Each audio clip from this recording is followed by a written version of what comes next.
d'être ici au Seigneur. Alléluia. Alors, avant de commencer notre prédication de ce matin, j'aimerais encore inviter une personne autour de la présence de Dieu. Une personne qui va encore chercher à rencontrer le Seigneur ce matin. Nous allons encore t'inviter à prendre encore une position convenable pour adorer encore le royaume. Si l'instrumentiste peut être là.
Alors, tu as salué 6 personnes, tu vas encore vérifier le frère ou la soeur que tu n'as pas salué, tu lui salues.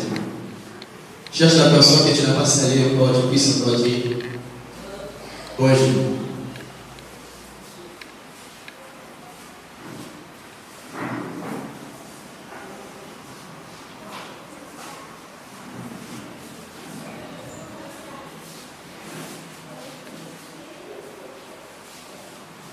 J'espère qu'on s'est salué dans la présence de Dieu.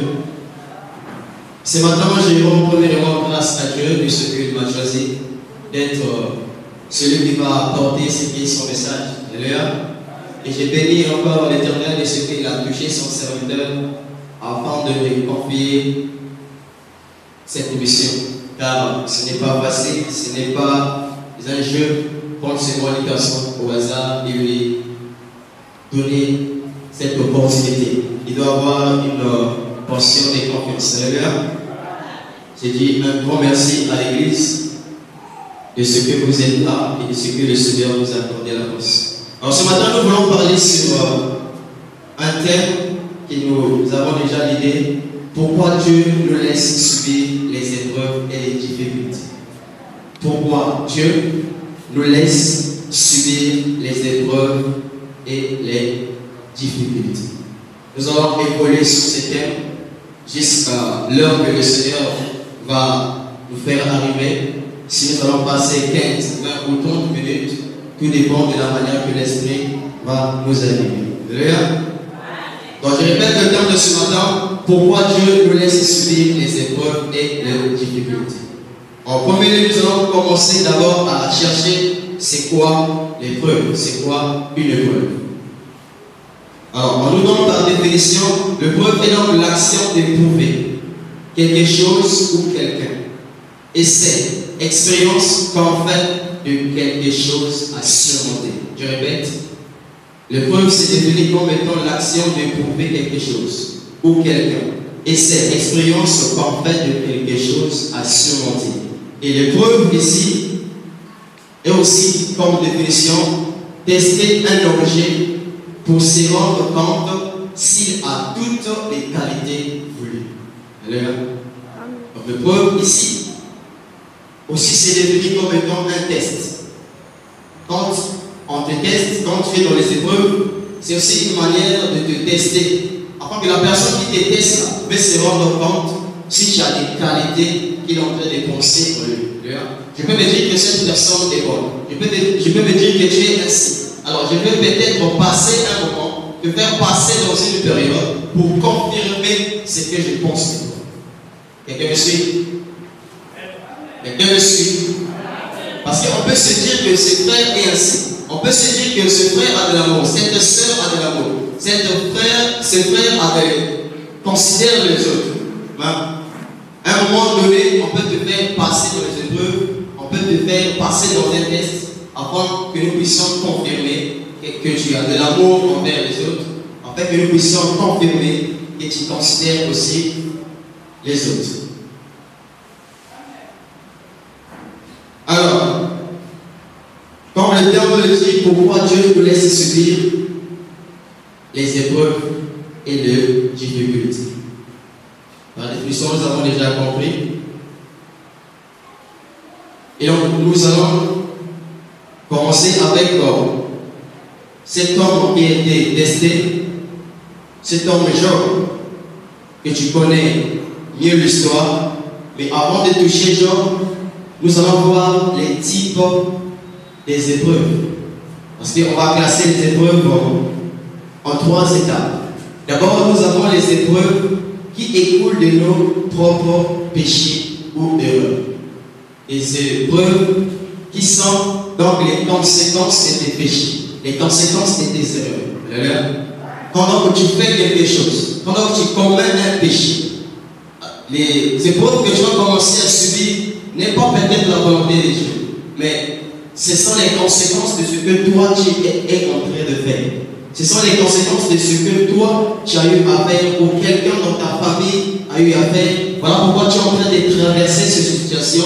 Voilà pourquoi tu es en train de traverser ces difficultés. Nous allons commencer à prendre le livre de Jean chapitre 9 pour prendre cet exemple. Jean chapitre 9, le premier verset jusqu'au 3e verset. J'ai la parole de Dieu.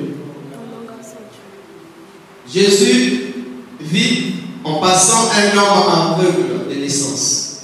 Ses disciples lui firent cette question. Rabbi, qui a péché, cet homme ou ses parents, pour qu'il soit né aveugle?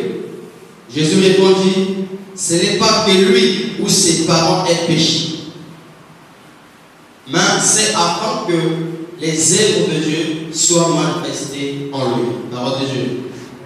Je relis encore. Jésus vit en passant un homme aveugle de naissance. Ses disciples lui firent cette question. Rabbi, qui a péché, cet homme ou ses parents, pour qu'il soit né aveugle? Alors si on comprend bien la question que les disciples sont en train de poser à leur maître, on comprend que le péché aussi peut causer quelques souffrances ou quelques épreuves dans nos vies.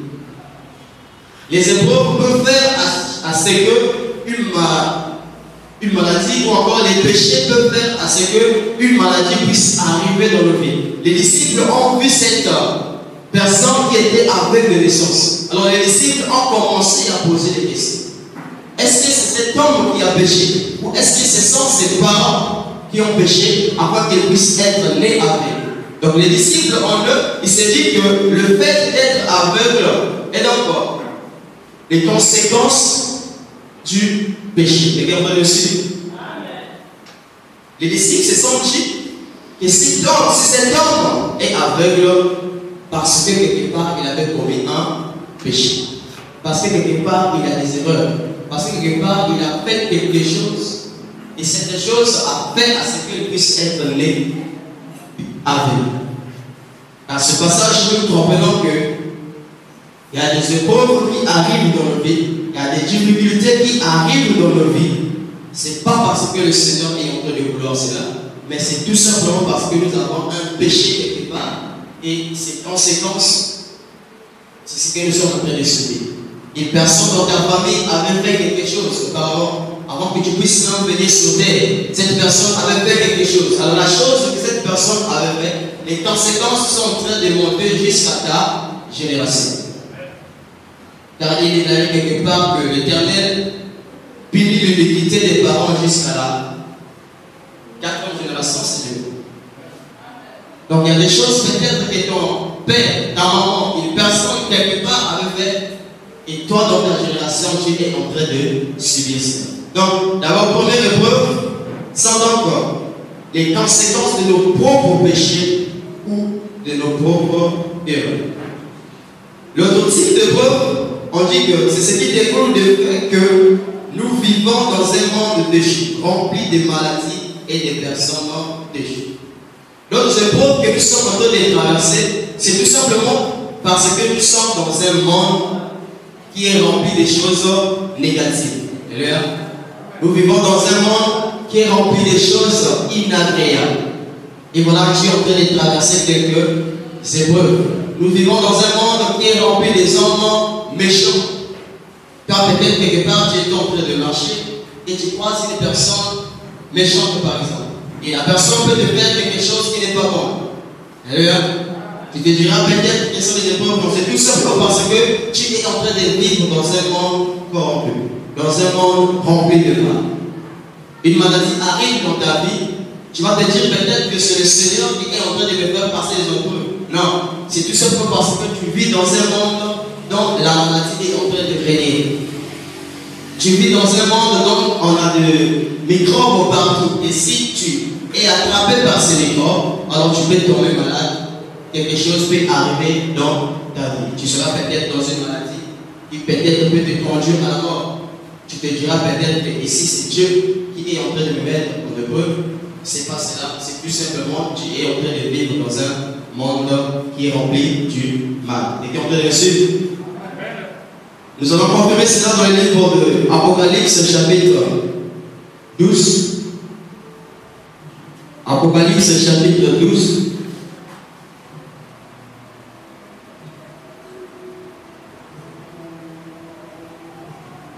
À partir du verset 12.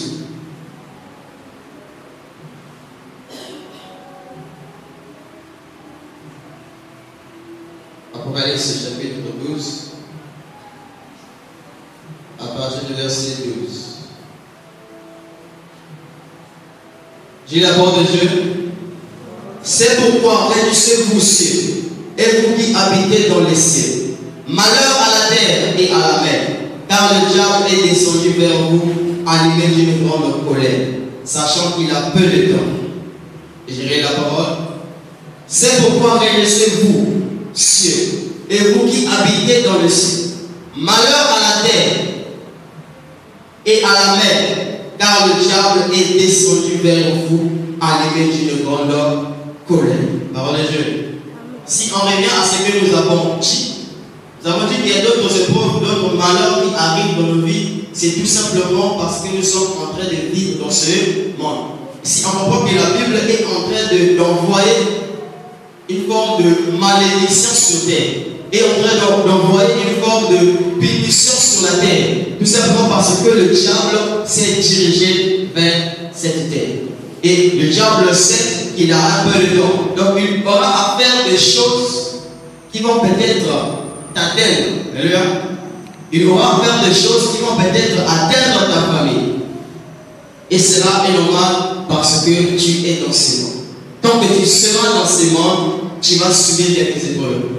Tant que tu seras dans ce monde, tu vas attraper quelques maladies. Tant que tu seras là dans ce monde, il y a des choses qui vont arriver dans ta famille. C'est tout simplement parce que tu es là dans ce monde. Quelqu'un est en train de me suivre?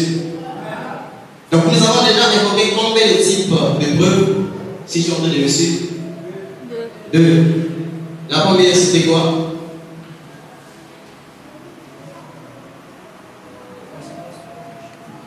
Merci frère.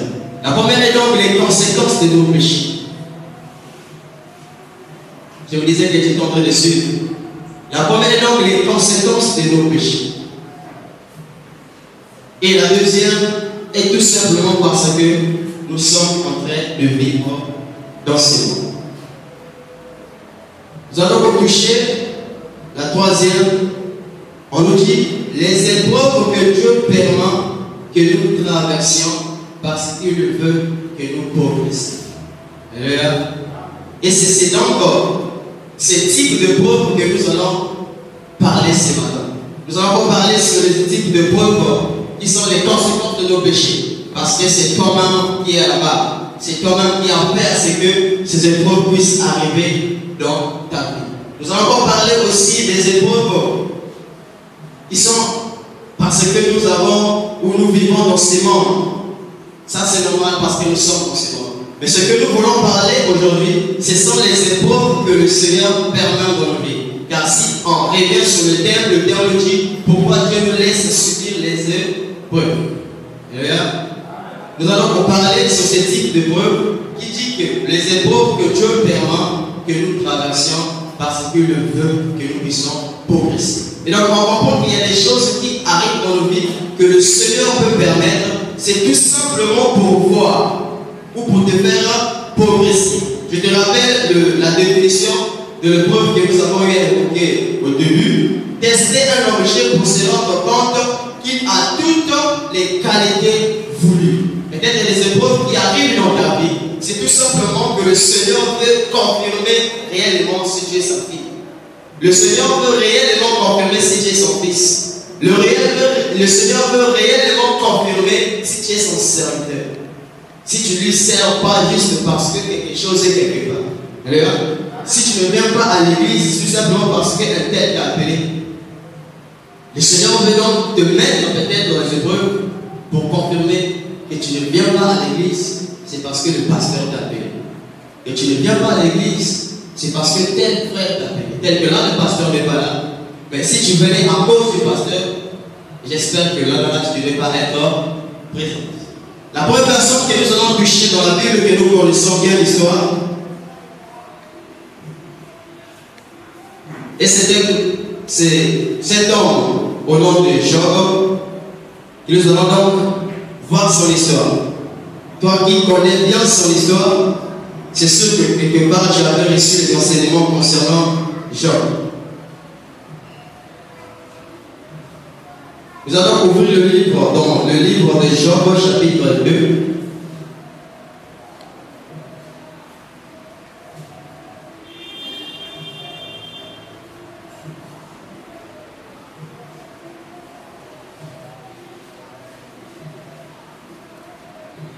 Job chapitre 2, je vais lire à partir du verset 1.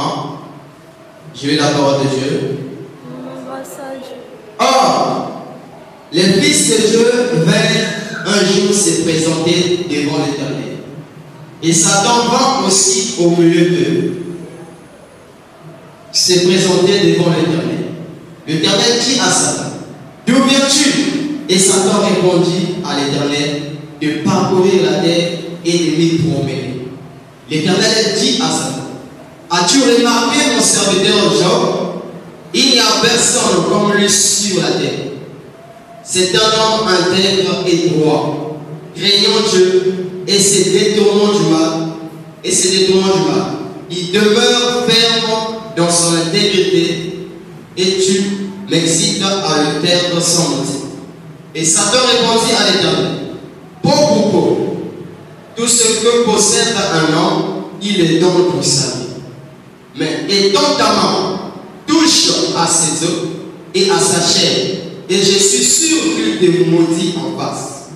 L'Éternel dit à Satan, voici, je te le livre, seulement épargne sa vie. Et Satan se retira de l'Éternel.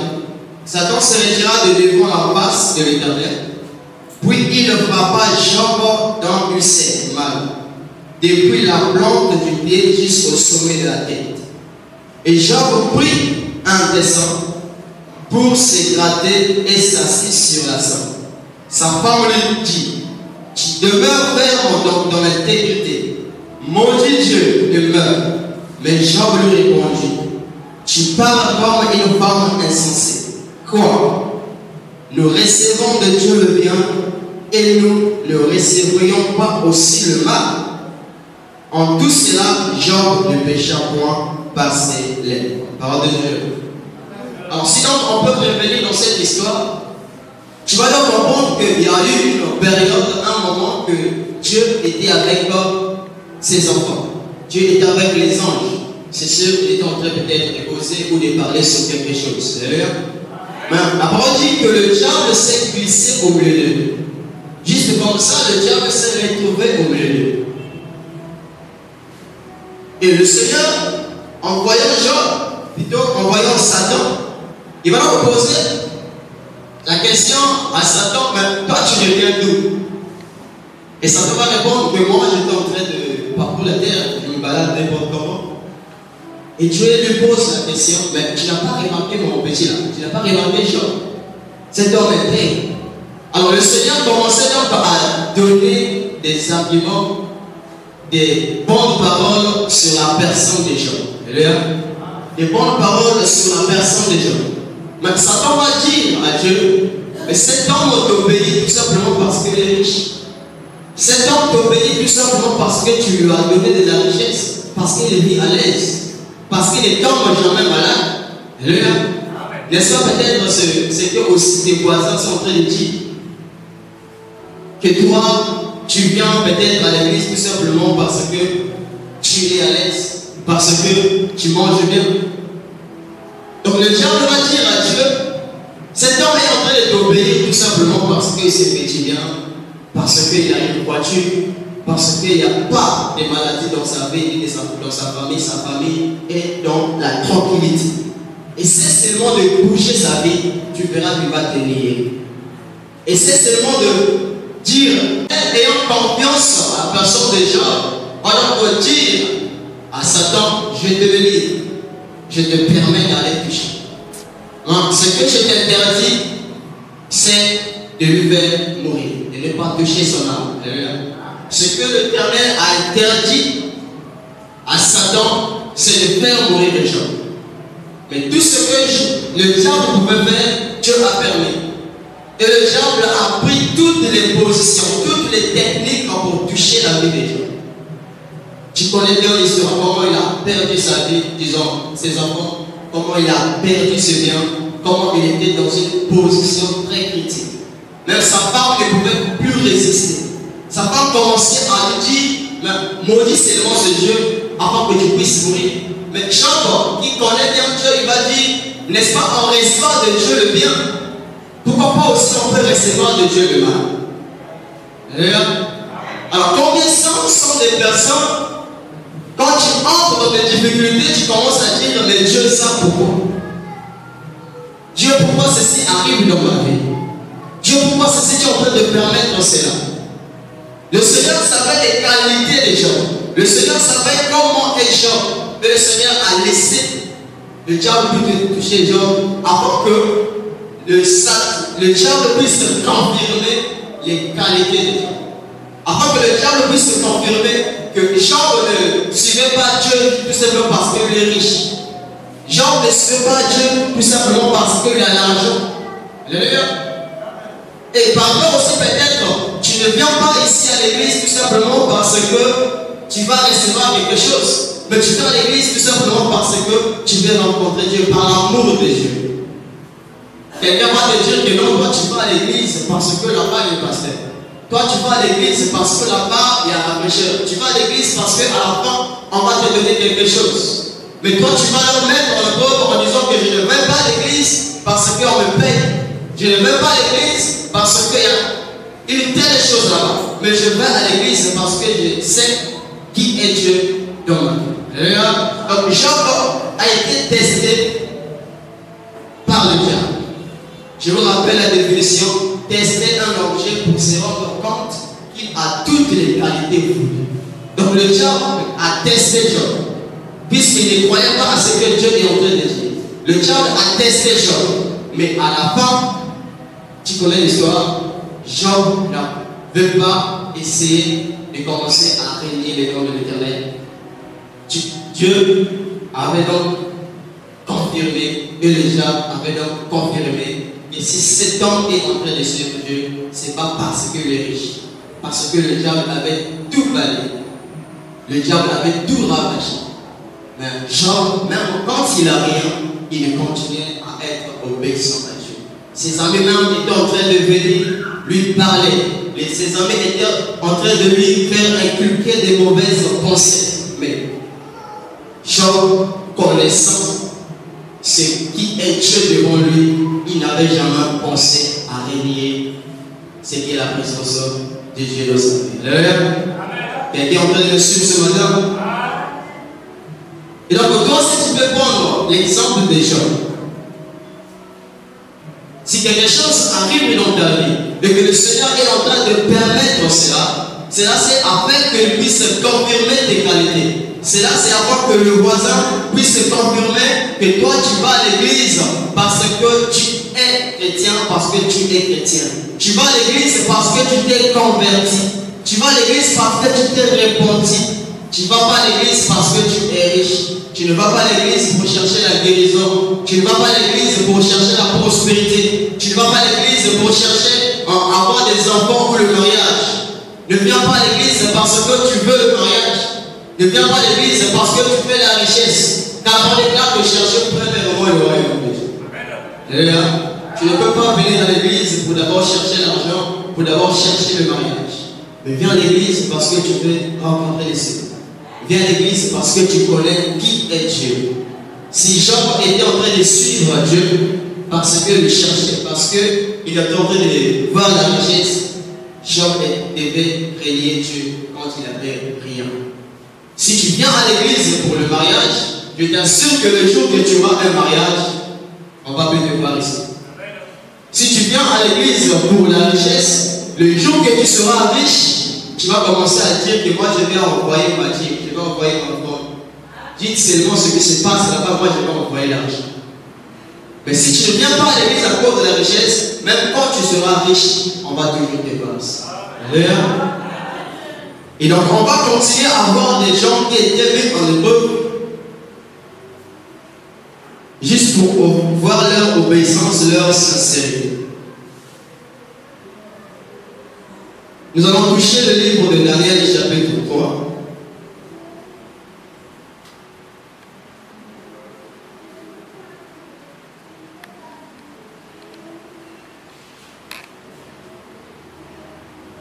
Daniel, chapitre 3.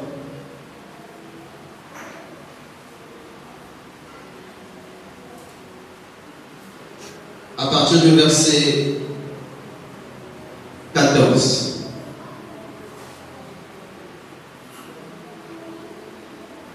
Je lis la parole de Dieu. Nebuchadnezzar prit la parole et leur dit: est-ce de propos délibérés, Shadrach, Meshach et Abednego, que vous ne servez pas mes dieux, et que vous n'adorez pas la statue d'or que j'ai élevée?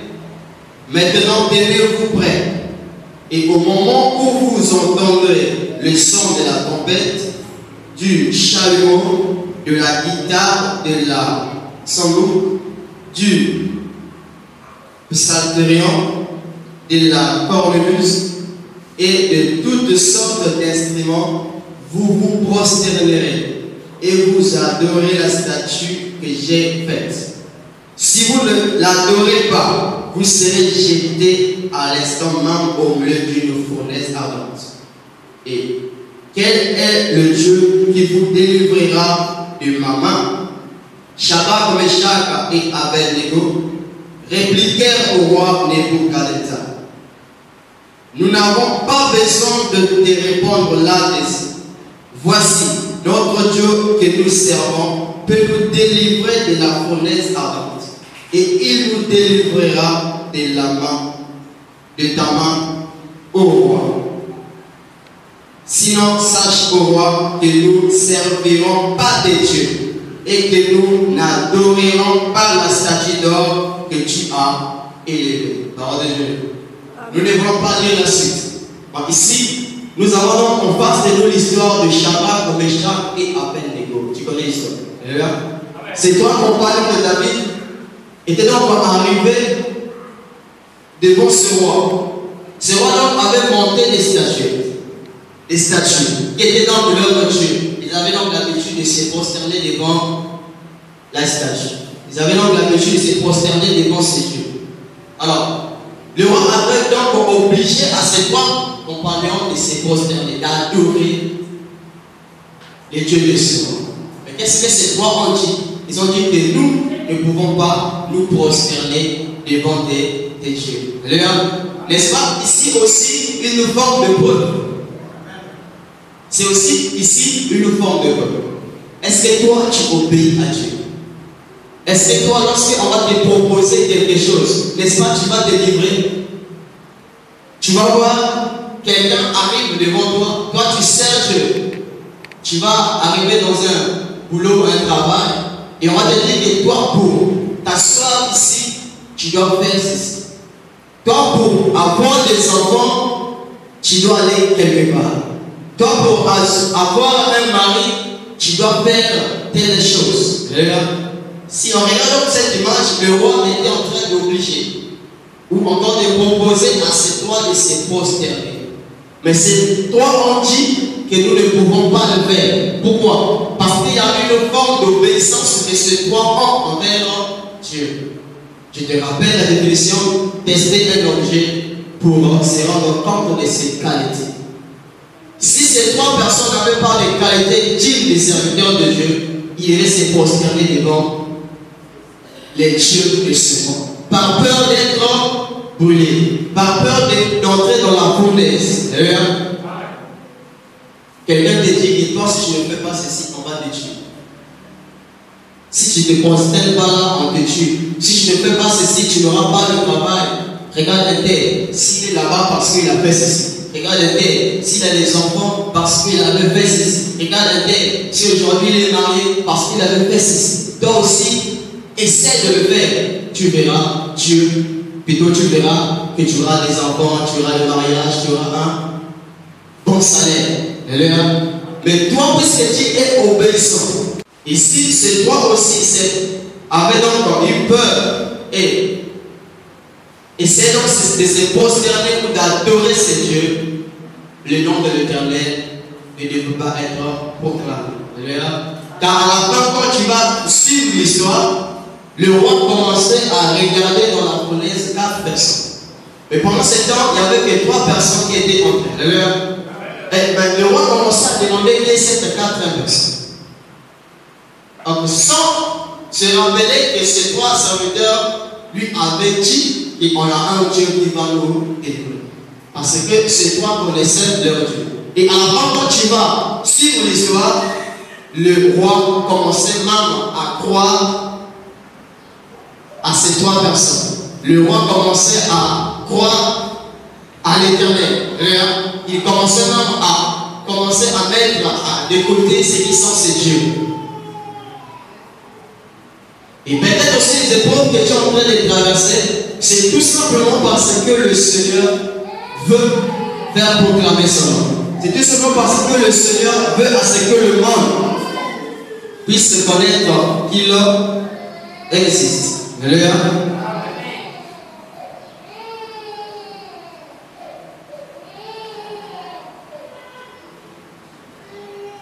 Nous allons voir dans le livre de 1 Samuel, chapitre 17.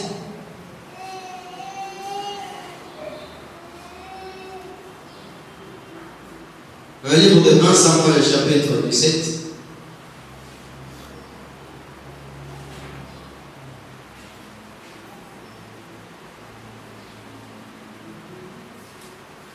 Je vous avais dit au début que nous allons parler jusqu'à l'heure que le Seigneur va permettre que nous puissions nous arrêter. Ce qui est important, c'est de comprendre ce que le Seigneur a besoin que nous puissions comprendre ce matin. Donc nous allons voir dans ce livre de Daniel, chapitre 2, plutôt 1 Samuel, chapitre 17. Je vais lire à partir du verset 45.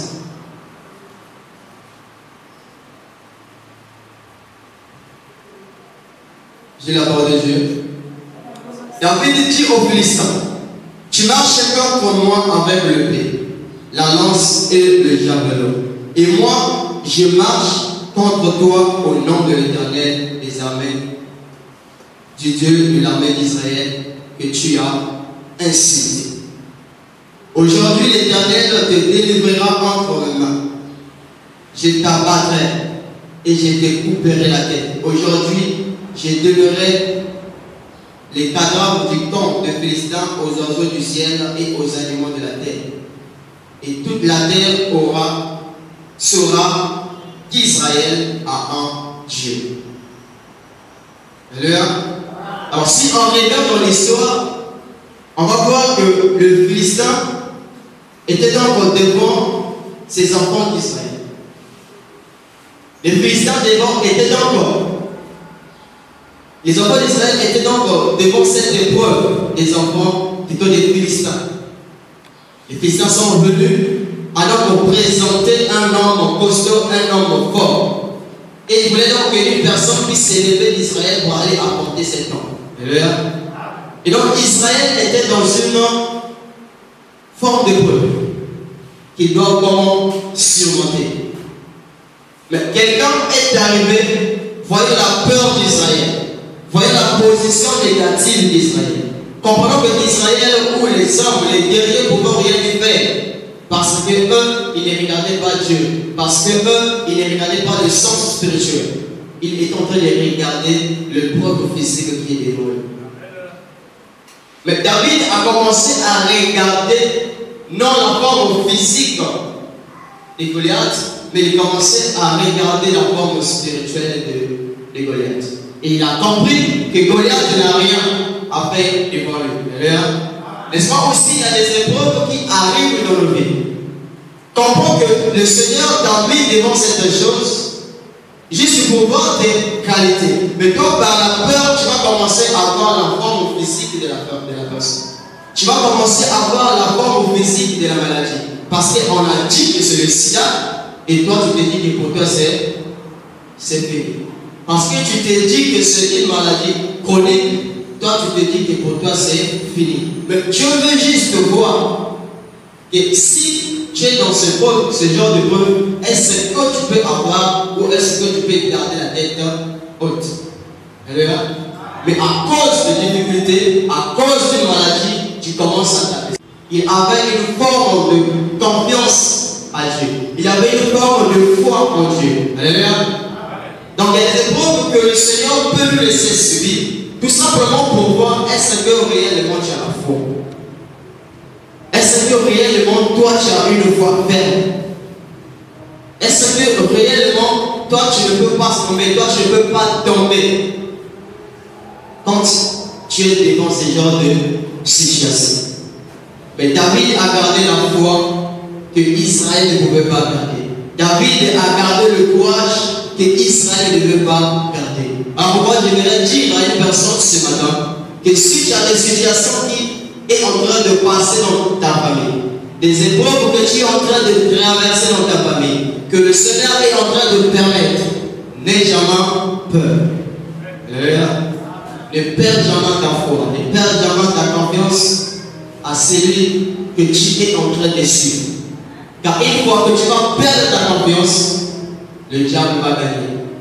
Une fois que tu vas perdre la foi, tu n'auras pas ces qualités que le Seigneur est en train de penser que tu es. Parce que le Seigneur, dans sa tête, dans ses pensées, il croit que tu as les qualités d'être fils de Dieu. Il croit que toi tu as la foi. Il croit que toi tu es obéissant. Il croit que toi tu as de l'amour. Il croit que toi tu as de la considération envers tes frères et sœurs. Mais un jour, il va essayer de faire à ce que peut-être le frère Mardochée puisse tomber malade. Mais toi, on te sait que tu es un frère qui a plein d'amour, plein de considération. Un jour, le frère Mardochée est malade quelque part. Mais quand on va essayer de voir ta présence, ou même voir que le téléphone a sonné parce que le frère a appelé, on essaie de voir ses côtés et il n'y en a pas. Mais nous, on sait que toi, tu es rempli d'amour. Toi, tu considères les autres. Mais lorsqu'une personne est malade, lorsque ton frère ou ta soeur est dans une situation, est-ce que tu penses à y aller? Est-ce que tu penses à faire ta présence? Ou lorsque on dit que le frère est tel à une situation, on doit donner par exemple 500. Est-ce que toi tu essayes de donner 500? Peut-être que c'est une pauvre que le Seigneur est en train de donner. Pour voir si tu es libéral. Pour confirmer que toi tu es de l'amour. Pour confirmer que toi tu considères ta soeur. Pour voir que toi tu considères ton frère. Et il va faire à ce qu'un frère et une soeur puissent entrer dans une situation afin que l'église puisse se déplacer, que l'église puisse aller visiter le frère, que l'église puisse aller visiter la sœur. L'église puisse aller consoler cette soeur qui est dans une situation critique. Mais parfois l'église ne s'élève pas. Mais le diable dit, voilà, tes enfants n'ont pas ces qualités que tu es en train de penser. Le diable va gagner. Parce que Dieu va dire que mes enfants ont de l'amour. Mes enfants ont de la considération. Le diable va dire, mais toi, tu avais dit ceci. Mais regarde là, leur soeur est dans cette position. Leur frère est dans cette position. Est-ce qu'un tel que tu disais qu'il y a de la considération? Est-ce qu'un tel que tu disais qu'il y a de l'amour est venu? Et de ses côtés, tu vas commencer à avoir des points d'interrogation. Est-ce que réellement tu es chrétien? T'es bien en train de me suivre? Donc David, s'il avait eu encore, n'a pas voulu s'abaisser devant Goliath. Parce qu'il sait le Dieu qu'il sait. On va continuer avec le livre des puissants. Nous chitons déjà. Nous sommes presque à la fin. Comme on vous avait dit au début que nous allons nous arrêter là où l'Esprit va nous demander de nous arrêter. Le livre de Puissants, chapitre 118.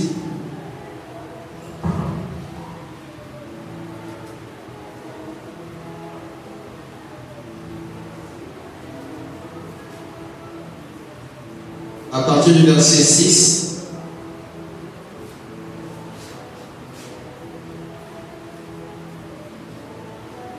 David était en train de comprendre qu'il ne peut pas avoir peur de ses ennemis.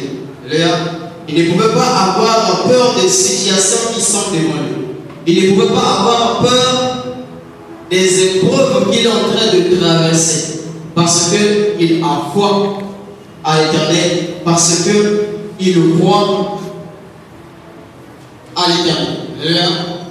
Toi, devant ce matin, j'aimerais donc t'exhorter de ne jamais t'éteindre, de ne jamais avoir peur devant des situations. Il nous est posé la question pourquoi Dieu nous laisse subir des épreuves. On peut répondre que c'est pour voir nos qualités. On peut répondre que c'est pour confirmer que nous avons de l'obéissance envers lui. C'est pour confirmer que nous avons de l'amour. C'est pour considérer que nous avons de la foi. Le Seigneur avait permis à son serviteur de marcher sur les eaux. Tu connais l'histoire? Ils étaient sur l'eau. Et son serviteur lui a demandé, lui a dit que maître, si c'est toi, ordonne que je puisse marcher sur les eaux. Alors cette cet homme commençait à marcher comme tu connais l'histoire. Et arrivait un moment, il commençait à faire entrer des doutes et lui, voilà, il commençait à s'enfoncer. Et le Seigneur va lui dire quoi? Homme de peu de foi. Le Seigneur lui avait donc mis en épreuve. Alléluia. N'est-ce pas, toi, quand tu es dans les épreuves, tu commences à faire douter, tu commences à faire entrer des doutes, tu commences à mettre Dieu de côté. Non, mais le Seigneur veut te faire grandir dans ces épreuves. Le Seigneur veut faire quelque chose afin que tu puisses atteindre un niveau. Rappelez-vous les enfants d'Israël quand ils sortaient de l'Égypte. Dieu pouvait faire à ce que ses enfants puissent arriver directement là où il veut. Mais le Seigneur a fait à ce que ses enfants d'Israël puissent se traîner dans le désert. Alléluia. Le Seigneur a fait à ce que les enfants d'Israël puissent traverser des situations.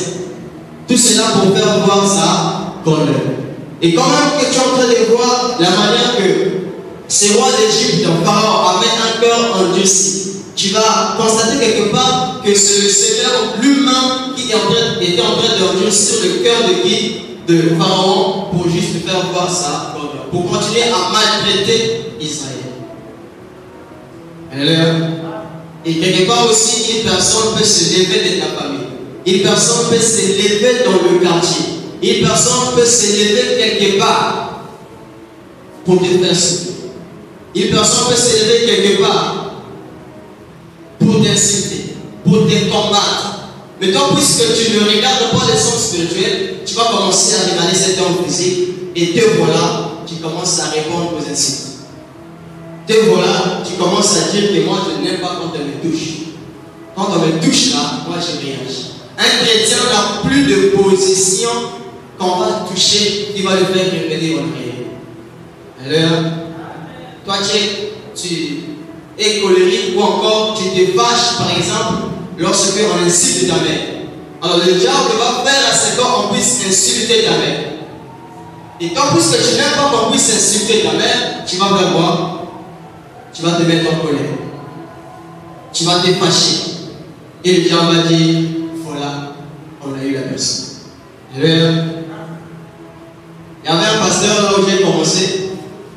Il nous avait raconté une histoire. Il y avait un prêtre. Ce prêtre marchait et sur son habit, il y avait un truc comme bouclier.